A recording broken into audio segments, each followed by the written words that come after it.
Shalom Lekulam. Es un gusto saludarles de nuevo. Soy Eliyahu Boz Ben Abraham y este es el podcast Aleph Tab. El que fue, el que es y siempre será. En esta entrega compartiré con ustedes el estudio de la segunda Aliyá, que corresponde a la parashá número 49 que lleva por nombre Kitetse, que significa cuando salgas. La podemos encontrar en el capítulo 21, del versículo 22 hasta el 23, y en el capítulo 22, versículos 6 y 7.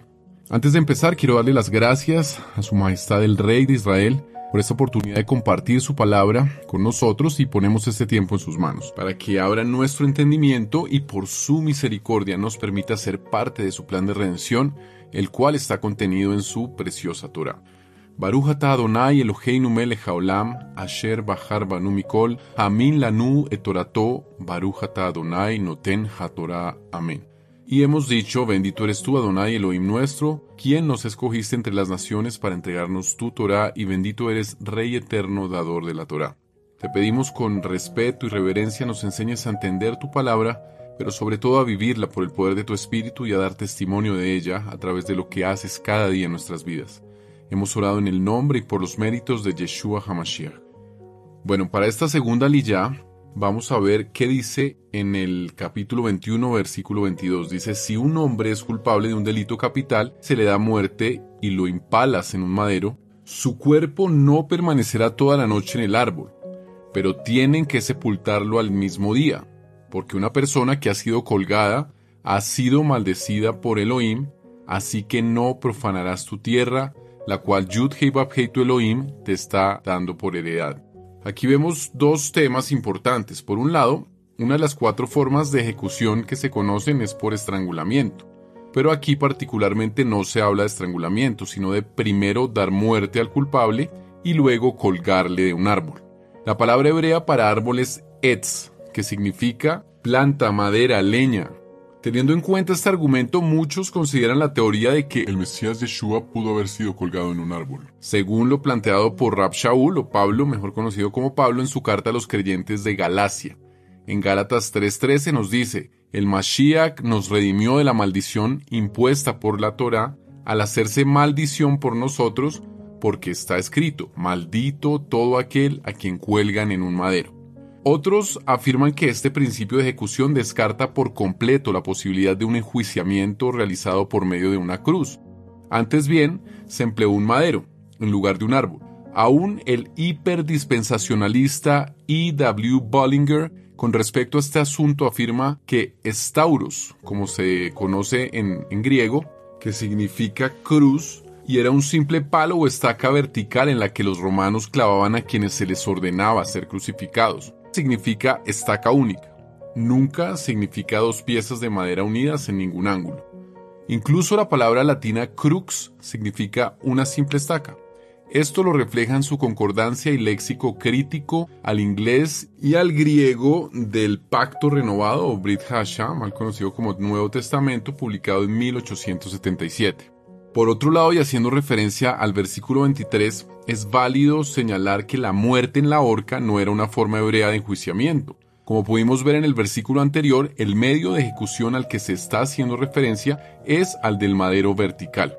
Ahora, cualquiera que fuese el medio de enjuiciamiento o ente causante de la muerte, este mandamiento prohíbe la exposición del cuerpo hasta el estado de putrefacción o hasta ser presa de las aves. El cadáver tenía que ser sepultado el mismo día. Es posible que se fundamente esta ley en el hecho de que el hedor en clima cálido corrompería el aire del entorno haciéndolo nauseabundo, o porque el espectáculo de un cadáver expuesto traería contaminación ceremonial sobre la tierra, lo cual pertenece a Yud Hei Vav Hei, como enseña Vayikra o conocido como Levítico, capítulo 25, versículo 23. La tierra no será vendida a perpetuidad, porque la tierra me pertenece a mí, ustedes solamente son extranjeros y residentes temporales conmigo.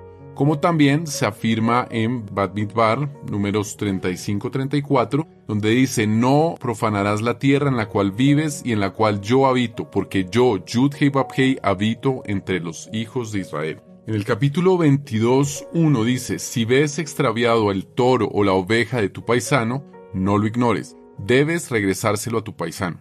Observamos aquí cómo este versículo nos cambia la forma en cuanto al concepto de hermandad, a tal punto que nos pone en presencia de un mandamiento que nos impide hacernos los desentendidos y dar lugar a la indiferencia y a la apatía, que es un agente que corroe la unidad.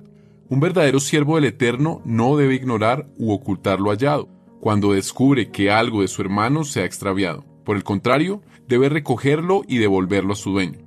Este estatuto es contrario a la tendencia mundana de no involucrarse en dificultades ajenas.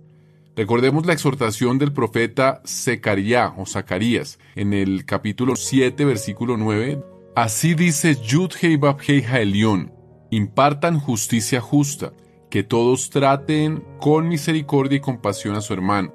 Es muy importante por ello no apropiarse de los bienes ajenos. Cualquier forma de apropiación de bienes ajenos es considerada un robo, incluso cuando se refiere al tiempo. Capítulo 22:2. Si tu paisano no vive cerca de ti o no sabes quién es, te lo llevarás para tu casa y permanecerá contigo hasta que tu paisano lo reclame. Entonces se lo devolverás. El Talmud dice que si es un animal que come y produce, debe producir y comer. Pero si es un objeto que no produce o come, debe ser vendido.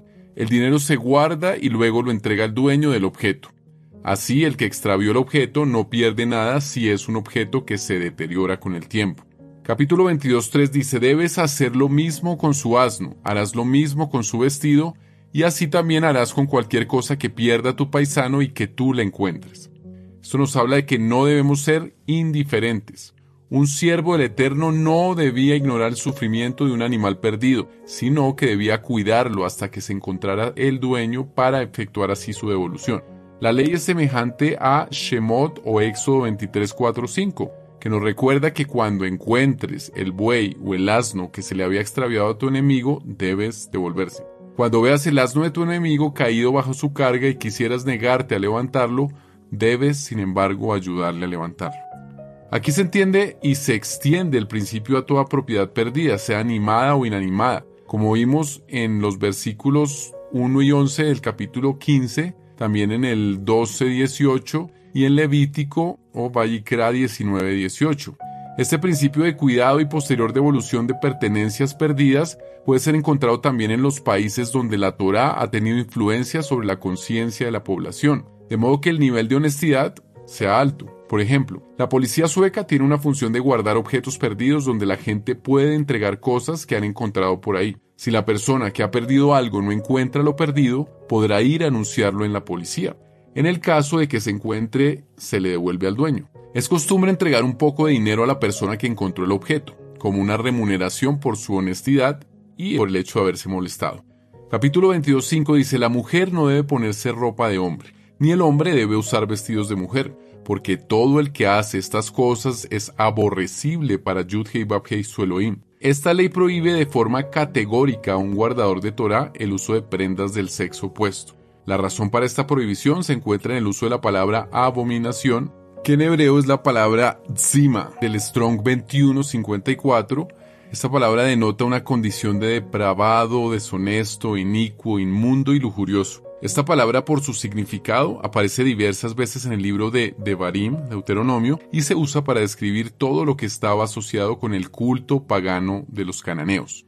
El Antiguo Pacto habla diversas veces de una ropa especial usada en el culto de los dioses cananeos, como lo vemos en 2 de Reyes 10:22, donde se refiere a la vestidura usada en el culto a Baal, como un atuendo distintivo para esta función con cierto carácter asexual. Además, en 2 de Reyes 23:7 se habla de las mujeres que hacían tejidos para los varones consagrados a la prostitución ritual en el culto de Ashera, la diosa de la fertilidad en la religión de los cananeos. En el culto de Ashera, los hombres y mujeres que se dedicaban a la prostitución ritual usaban las mismas vestimentas como identificación de su dedicación a la diosa de la fertilidad, con el firme propósito de que el pueblo santo no fuese tras estas prácticas que promueven el transvestismo, que borran las distinciones de la naturaleza produciendo blandura y afeminación en el hombre, inmodestia y descaro en la mujer, como también liviandad e hipocresía en ambos. Yud-Hei Vav-Hei no solo los prohíbe, sino que los clasifica como detestables, como está escrito en Romillim, Romanos 1:26-27. Por esto Yud-Hei Vav-Hei los ha entregado a pasiones degradantes, de tal modo que sus mujeres cambian las relaciones sexuales naturales por las que van en contra de su naturaleza. Y asimismo los hombres, dejando las relaciones naturales con el sexo opuesto, se queman con pasión el uno por el otro, hombres cometiendo actos vergonzosos con otros hombres y recibiendo en su propio cuerpo el castigo apropiado a sus perversiones. En el capítulo 22, versículos 6 al 7, si por el camino te encuentras un nido de pájaros, en algún árbol o en el suelo, con pichoncitos o huevos, y la madre echada sobre los pichoncitos o sobre los huevos, no cojas la madre con sus hijos. Deja ir a la madre y coge solo los hijos, para que te vaya bien y tengas una larga vida. La Torá promete larga vida al que no trata a los animales con crueldad. La crueldad acorta nuestras vidas. El Eterno nos creó para expresar compasión hacia los animales débiles y para con las criaturas que son frágiles. La naturaleza nos enseña que si somos duros con el trato con ella, vamos a salir perdiendo. Si no riegas tus plantas, se mueren. Si no das de comer a tus gallinas, no te van a dar huevos. Si somos sensibles a la naturaleza, y especialmente a los animales, nos irá bien y tendremos larga vida. Este es un mandamiento con promesa de bienestar para los que la cumplen. No es el trabajo de los ambientalistas y de los protectores de animales solamente. Es el deber de cada siervo del Eterno que se ha dispuesto a obedecer su Torá a plenitud.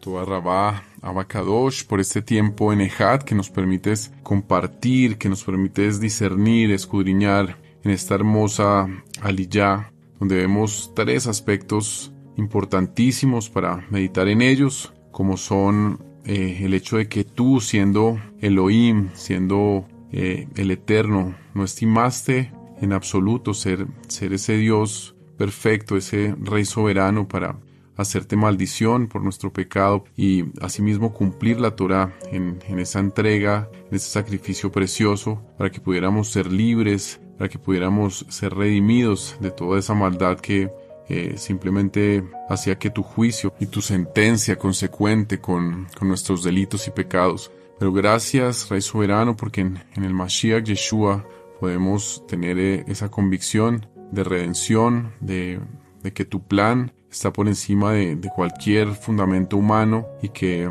tu plan siempre ha sido bueno, ha sido llevar a cabo tu misericordia para volver a ese pacto perpetuo. Rey, gracias por esa palabra que nos exhorta y nos recuerda que nosotros por ningún motivo podemos quedarnos con lo que no nos pertenece. Eventualmente, si pensamos que nos encontramos algo en un lugar determinado o simplemente en la calle o no vemos que alguien reclame una pertenencia, nosotros no podemos pensar simplemente que porque nadie la reclamó nos pertenece. Sabemos que siempre hay un dueño y que si no está a nuestro alcance poder hacer lo posible para que esa persona vuelva a obtenerlo, eso nos hace hijos tuyos y nos hace pueblo escogido y apartado, siempre poniendo la honestidad por delante. Y también nos habla y nos exhorta y nos llama también a reconocer y a poner en práctica también ese principio de sensibilidad por la naturaleza, por tu creación, por cada uno de los seres que creaste, que tenemos a nuestro alrededor y que debemos socorrerlos si eventualmente lo necesitan, que debemos ser diligentes ante una calamidad o que veamos en peligro alguna especie. No se trata de un grupo específico de personas dedicadas al ambientalismo u organizaciones que promuevan la protección del medio ambiente o cualquier tipo de especie en vía de extinción. Es un llamado a toda la creación, a todos los seres humanos, pero aún más y con un grado más elevado de responsabilidad a los hijos de tu pueblo Israel. Damos muchas gracias también porque cada una de estas personas que puede recibir este audio está siendo ministrada, está conociendo más de esas reglas o de esos principios que son para nuestra edificación y que nos ayudan a crecer en todos los ámbitos de nuestra vida, pero sobre todo nos hacen íntegros y completos en ti. Por tus méritos y para la gloria de tu nombre. Amén, ve amén. Gracias por acompañarnos en el estudio de esta segunda aliyá de la parashá Ki Tetzé. Oramos para que el Hakadosh Baruj Hu nos conceda un nuevo espacio y así seguir con estos estudios que son alimento diario y elevación para nuestro espíritu. Todo esto en el conocimiento de lo que el soberano ha establecido por su voluntad de siempre para siempre y para dar fruto abundante como él mismo lo promete en el Salmo 1. Shalom, shalom, amados. Nos vemos en un próximo episodio de Aleph Tab, el que fue, el que es y siempre será.